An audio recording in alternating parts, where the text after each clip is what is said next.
প্ৰজ্ঞা study Assam YouTube চেনেললৈ সকলোকে স্বাগতম জনাই আজি আপোনালোকলৈ আগবঢ়াবলৈ লৈছো আসাম ডাইৰেক্ট ৰিক্ৰুটমেণ্ট 2024 ৰ গ্ৰেড 3 গ্ৰেড 4 তথা আসাম পুলিচ এক্সামৰ বাবে উপযোগী যুগত কৰা 35টা জিকে এমসিকিউ প্ৰশ্নোত্তৰ লৈ বন্ধুসকল ইয়াত আলোচনা কৰা প্ৰশ্নকেইটিয়ে আগন্তুক এডিআৰই পৰীক্ষাত আপোনালোকৰ বাবে কিছু সহায়ক হ'ব পাৰে গতিকে ভিডিওটো আৰম্ভণিৰ পৰা শেষলৈকে চাই মোৰ এই চেনেল প্ৰজ্ঞা ষ্টাডি আসাম সাবস্ক্ৰাইব কৰি লাইক শেয়াৰ আৰু কমেন্ট কৰিবলৈ নেপাহৰিব আজি প্ৰথম প্ৰশ্নটি হৈছে ঘুমাৰ কোনখন ৰাজ্যৰ লোকনৃত্য Ghoomar is a folk dance of which state option কেইটাৰ ভিতৰত ইয়াৰ শুদ্ধ উত্তৰ হ'ব অপচন সি ৰাজস্থান বন্ধুসকল ঘুমাৰ হৈছে ৰাজস্থান ৰাজ্যৰ এটি জনপ্ৰিয় লোকনৃত্য পৰৱৰ্তী প্ৰশ্নত আছে অৰুণাচল প্ৰদেশৰ ৰাজ্যিক গছ কি What is the state tree of Arunachal Pradesh?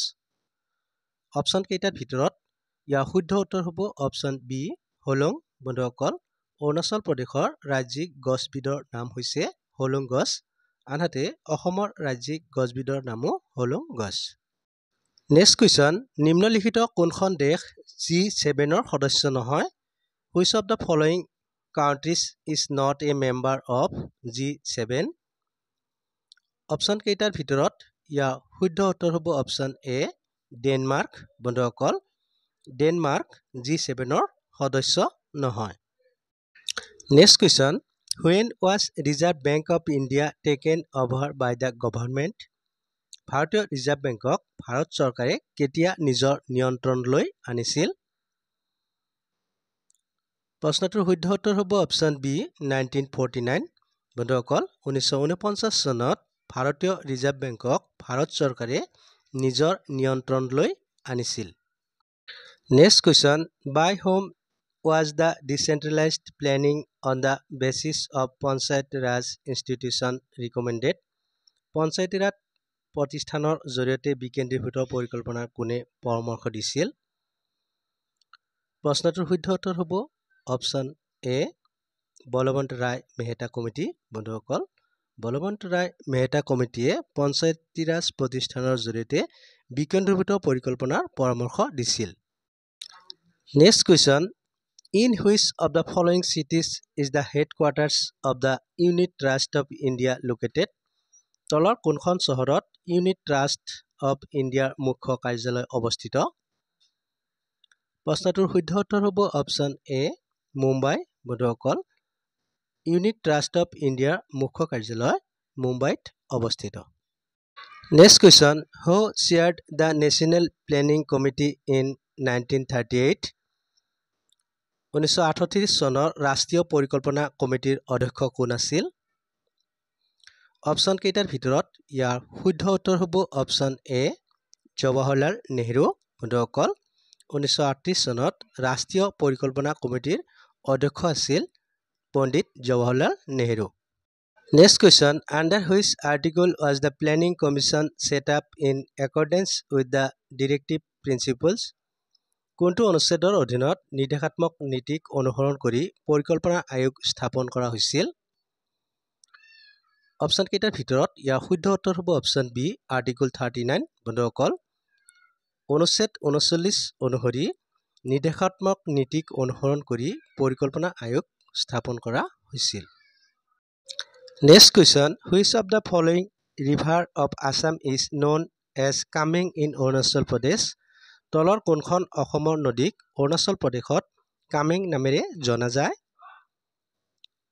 Option কেইটাৰ ভিতৰত ইয়াৰ শুদ্ধ উত্তৰ হ'ব অপচন ডি জিয়াভৰলি বন্ধুসকল জিয়াভৰলি নদীক অৰুণাচল প্ৰদেশত কামেং নামেৰে জনা যায় নেক্সট কুৱেশ্যন ভাৰতত তথ্যৰ অধিকাৰ আইন সম্পূৰ্ণৰূপে বলবৎ কেতিয়া হৈছিল Right to Information Act in India came fully force in option কেইটাৰ ভিতৰত ইয়াৰ শুদ্ধ উত্তৰ হ'ব অপচন ডি অক্টোবৰ 2005 বন্ধুসকল 2005 চনত ভাৰতত তথ্যৰ অধিকাৰ আইন সম্পূৰ্ণৰূপে বলবৎ হৈছিল next question What does LBW stand for in cricket ক্ৰিকেটত LBW মানে কি অপচন কেইটাৰ ভিতৰত ইয়াৰ শুদ্ধ উত্তৰ হ'ব option D leg before wicket বন্ধুসকল ক্ৰিকেটত LBW মানে হৈছে leg before wicket next question লোকপ্ৰিয় গোপীনাথ বৰদলৈ আন্তঃৰাষ্ট্ৰীয় বিমানবন্দৰ কোনটো চনত প্ৰতিষ্ঠা কৰা হৈছিল লোকপ্ৰিয় Gopinath Bordoloi international airport was established in the year option কেইটাৰ ভিতৰত ইয়াৰ শুদ্ধ উত্তৰ হ'ব অপশ্যন চি 1958 বন্ধুসকল 1958 চনত লোকপ্ৰিয় গোপীনাথ বৰদলৈ আন্তৰ্জাতিক বিমানবন্দৰখন স্থাপন কৰা হৈছিল next question in which of the following year the Assam state zoo and botanical garden was opened তলৰ কোনটো বছৰত অসম ৰাজ্যিক চিৰিয়াখানা আৰু উদ্ভিদ উদ্যান মুকলি কৰা হৈছিল অপশ্যন কেইটাৰ ভিতৰত ইয়াৰ শুদ্ধ উত্তৰ হ'ব অপশ্যন বি 1958 1958 চনত অসম ৰাজ্যিক চিৰিয়াখানা আৰু উদ্ভিদ উদ্যানখন মুকলি কৰা হৈছিল নেক্সট কুৱেশ্যন অসমৰ ইতিহাসত কাৰ ৰাজত্বকালক সোণালী যুগ বুলি কোৱা হয় হোজ ৰেঞ্জ is called the golden age in the history of Assam option কেইটাৰ ভিতৰত ইয়াৰ শুদ্ধ উত্তৰ হ'ব অপশ্যন বি নৰনাৰায়ণ বন্ধুসকল নৰনাৰায়ণৰ ৰাজত্বকালক অসমৰ সোণালী যুগ বুলি কোৱা হয় next question during whose reign was the battle of Alaboi fought কাৰ ৰাজত্বকালত আলাবৈ ৰণ সংঘটিত হৈছিল অপশ্যন কেইটাৰ ভিতৰত ইয়াৰ শুদ্ধ উত্তৰ হ'ব অপশ্যন বি চক্ৰধ্বজ সিংহ বন্ধুসকল আহোম স্বৰ্গদেউ চক্ৰধ্বজ সিংহৰ ৰাজত্বকালত আলাবৈ ৰণ সংঘটিত হৈছিল নেক্সট কুৱেশ্যন মূলা গাভৰু দিৱস পালন কৰা হয় মূলা গাভৰু day is observed on option কেইটাৰ ভিতৰত ইয়াৰ শুদ্ধ উত্তৰ হ'ব অপশ্যন বি 29 মে 29 মে তাৰিখে মূলা গাভৰু দিৱস পালন কৰা হয় মূলা গাভৰু ফাচেংমুঙৰ ঘৈণীয়েক আছিল আনহাতে মূলা গাভৰু আছিল স্বৰ্গদেউ চুতেনফাৰ জীয়েক next question which is the first north eastern state to propose a legislation to protect cattle উত্তৰ পূৰ্বাঞ্চলৰ কোনখন ৰাজ্যই পোহনীয়া জীৱ জন্তুৰ বাবে এখন আইন প্ৰণয়ন কৰে প্ৰশ্নটোৰ শুদ্ধ উত্তৰ হ'ব অপশ্যন বি অসম বন্ধুসকল উত্তৰ পূৰ্বাঞ্চলৰ অসম ৰাজ্যই পোহনীয়া জীৱ জন্তুৰ বাবে এখন আইন প্ৰণয়ন কৰিছে নেক্সট কুৱেশ্যন ভাৰতীয় সংবিধানৰ কোনটো অনুচ্ছেদ শিক্ষাৰ অধিকাৰৰ সৈতে জড়িত which article of the Indian constitution related to right to education প্ৰশ্নটোৰ শুদ্ধ উত্তৰ হ'ব অপশ্যন বি আৰ্টিকল 21A বন্ধুসকল ভাৰতীয় সংবিধানৰ আৰ্টিকল 21A শিক্ষাৰ অধিকাৰৰ সৈতে জড়িত next question the Kaziranga national park is located in which of the following ecozone Kaziranga ৰাষ্ট্ৰীয় উদ্যানখন কোনটো পৰিৱেশ মণ্ডলৰ অন্তৰ্গত প্ৰশ্নটোৰ শুদ্ধ উত্তৰ হ'ব অপশ্যন চি ইণ্ডো মালয়া ইক'জোন বন্ধুসকল কাজিৰঙা ৰাষ্ট্ৰীয় উদ্যানখন ইণ্ডো মালয়া পৰিৱেশ মণ্ডলৰ অন্তৰ্গত নেক্সট কুৱেশ্যন অসমৰ কোনখন জিলাত বনাঞ্চলৰ ঘনত্ব সৰ্বাধিক which district has the highest concentration of forest in Assam option কেইটাৰ ভিতৰত ইয়াৰ শুদ্ধ উত্তৰ হ'ব অপশ্যন ডি কাৰ্বি আংলং বন্ধুসকল অসমৰ কাৰ্বি আংলং জিলাত বনাঞ্চলৰ ঘনত্ব সৰ্বাধিক next question Jatinga famous for mass suicide of migratory birds is located in which of the following district পৰিভ্ৰমী পক্ষীৰ গণ আত্মহত্যাৰ বাবে বিখ্যাত জাতিংগা কোনখন জিলাত অৱস্থিত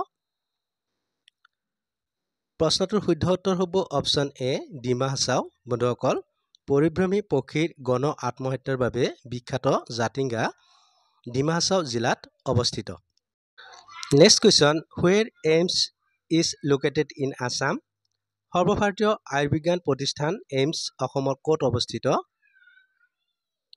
অপশ্যন কেইটাৰ ভিতৰত ইয়াৰ শুদ্ধ উত্তৰ হ'ব অপশ্যন ডি চাংচাৰী বন্ধুসকল সৰ্বভাৰতীয় আয়ুৰ্বিজ্ঞান প্ৰতিষ্ঠান এইমছ অসমৰ চাংসাৰীত অৱস্থিত next question what is the length of Guwahati ropeway গুৱাহাটীৰ ৰোপৱেৰ মুঠ দৈৰ্ঘ্য কিমান অপশ্যন কেইটাৰ ভিতৰত ইয়াৰ শুদ্ধ উত্তৰ হ'ব অপশ্যন ডি 1800 মিটাৰ বন্ধুসকল গুৱাহাটী ৰোপৱেৰ মুঠ দৈৰ্ঘ্য হৈছে 1800 metre. Next question, in India the service tax was first introduced in the year. ভাৰতত সেৱা কৰ প্ৰথম কেতিয়াৰ পৰা আৰম্ভণি কৰা হৈছিল?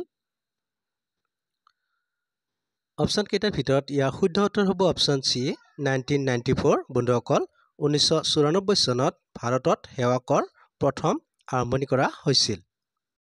Next question, which of the following grand slams is played on grass court. তলৰ কোনটো গ্ৰেণ্ড শ্লেম ঘাঁহৰ কোৰ্টত খেলা হয়? অপশ্যন কেইটাৰ ভিতৰত ইয়াৰ শুদ্ধ উত্তৰ হ'ব অপশ্যন বি উইম্বলডন। বন্ধুসকল উইম্বলডন খেলটো ঘাঁহৰ কোৰ্টত খেলা হয়। Next question, approximately what percentage of Indian people is living বিলো পভাৰ্টি লাইন। ভাৰতৰ জনসংখ্যাৰ আনুমানিক কিমান শতাংশ লোক দৰিদ্ৰ সীমাৰেখাৰ তলত বসবাস কৰে? প্ৰশ্নটোৰ শুদ্ধ উত্তৰ হ'ব অপশ্যন বি 27.5। বন্ধুসকল ভাৰতৰ জনসংখ্যাৰ আনুমানিক 27.5% লোক দৰিদ্ৰ সীমাৰেখাৰ তলত বাস কৰে। Next question, which battle is said to be the last battle fought to receive the independence of Assam. কোনখন যুদ্ধক অসমৰ স্বাধীনতাৰ বাবে যুঁজা শেষৰখন যুদ্ধ বুলি কোৱা হয়? অপশ্যন কেইটাৰ ভিতৰত ইয়াৰ শুদ্ধ উত্তৰ হ'ব অপশ্যন এ বেটল অফ মহগড়। বন্ধুসকল মহগড়ৰ যুদ্ধক অসমৰ স্বাধীনতাৰ বাবে যুঁজা শেষৰখন যুদ্ধ বুলি জনা যায়। Next question, IRDP stand for. IRDPৰ সম্পূৰ্ণ অৰ্থটো হৈছে?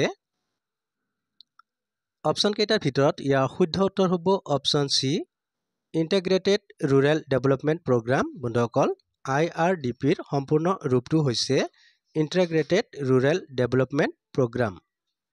Next question, what is the consequence of the Burmese invasion of Assam. মানৰ অসম আক্ৰমণৰ পৰিণাম কি আছিল? অপশ্যন কেইটাৰ ভিতৰত ইয়াৰ শুদ্ধ উত্তৰ হ'ব অপশ্যন ডি ওপৰৰ আটাইকেইটা, অৰ্থাৎ মানৰ আক্ৰমণৰ পৰিণাম আছিল আহোম শাসনৰ অন্ত পৰা অৰ্থনীতি আৰু সামাজিক সুস্থিৰতাত প্ৰভাৱ, লগতে ইয়াণ্ডাবু সন্ধিৰ ফলাফল। নেক্সট কুৱেশ্যন, স্বৰ্ণ জয়ন্তী গ্ৰাম সেৱা ৰোজগাৰ যোজনা কাম into being in.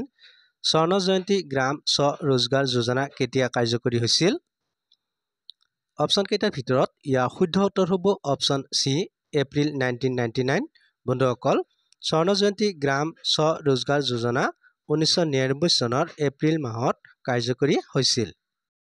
Next question, Kaal Sandhya a Hindi film is only directed film on the Hindi language by which of the following Assamese director. Kaalsandhya নামৰ হিন্দী ছবিখন তলৰ কোনজন অসমীয়া পৰিচালকৰ একমাত্ৰ হিন্দী ছবি? প্ৰশ্নটোৰ শুদ্ধ উত্তৰ হ'ব অপশ্যন ডি ভৱেন্দ্ৰনাথ শইকীয়া। বন্ধুসকল ডক্টৰ ভৱেন্দ্ৰনাথ শইকীয়াই পৰিচালনা কৰা একমাত্ৰ হিন্দী ছবিখনৰ নাম হৈছে Kaal Sandhya. Next question, which province was considered to be the centre of Indian nationalism. কোনখন প্ৰদেশক ভাৰতীয় জাতীয়তাবাদৰ কেন্দ্ৰ হিচাপে গণ্য কৰা হৈছিল? অপশ্যন কেইটাৰ ভিতৰত ইয়াৰ শুদ্ধ উত্তৰ হ'ব অপশ্যন এ বংগদেশ। বন্ধুসকল বংগদেশক ভাৰতীয় জাতীয়বাদৰ কেন্দ্ৰ হিচাপে গণ্য কৰা হৈছিল। Next question, which schedule of the Indian constitution deals with the administration of tribal areas in Assam. ভাৰতীয় সংবিধানৰ কোনটো অনুসূচীত অসমৰ জনজাতীয় এলেকাৰ প্ৰশাসনৰ বিষয়ে আলোচনা কৰা হৈছে? প্ৰশ্নটোৰ শুদ্ধ উত্তৰ হ'ব অপশ্যন চি 6। বন্ধুসকল ভাৰতীয় সংবিধানৰ 6ষ্ঠ অনুসূচীত অসমৰ জনজাতীয় এলেকাৰ প্ৰশাসনৰ বিষয়ে আলোচনা কৰা হৈছে। Next question, who ৰট the book জাপানী বীৰ ডিউৰিং দ্য স্বদেশী মুভমেণ্ট। স্বদেশী আন্দোলনৰ সময়ছোৱাত জাপানী বীৰ গ্ৰন্থখন কোনে ৰচনা কৰিছিল? অপশ্যন কেইটাৰ ভিতৰত ইয়াৰ শুদ্ধ উত্তৰ হ'ব অপশ্যন এ স্বৰ্ণদেৱী কুমাৰী। বন্ধুসকল স্বৰ্ণদেৱী কুমাৰীয়ে স্বদেশী আন্দোলনৰ সময়ত জাপানী বীৰ নামৰ গ্ৰন্থখন ৰচনা কৰিছিল। Next question, which of the following is the highest hill range in Assam. তলৰ কোনটো অসমৰ সৰ্বোচ্চ পৰ্বতমালা? অপশ্যন কেইটাৰ ভিতৰত ইয়াৰ শুদ্ধ উত্তৰ হ'ব অপশ্যন চি বৰাইল হিলছ অৰ্থাৎ বৰাইল পাহাৰ। বন্ধুসকল অসমৰ সৰ্বোচ্চ পৰ্বতমালাখনৰ নাম হৈছে বৰাইল পাহাৰ। বন্ধুসকল ভিডিঅ'টো চাই কেনে লাগিল লাইক কমেণ্ট আৰু শ্বেয়াৰ যোগে জনাব। এনেধৰণৰ নতুন নতুন ভিডিঅ' পাই থাকিবলৈ এতিয়াই ইউটিউবৰ পৰা ছাবস্ক্ৰাইব কৰক প্ৰজ্ঞা ষ্টাডি আসাম। পুনৰ নতুন এটি ভিডিঅ'ৰ সৈতে আপোনালোকক লগ পোৱাৰ প্ৰতিশ্ৰুতিৰে আজিলৈ ইমানতে সামৰণি মাৰিছোঁ। ধন্যবাদ।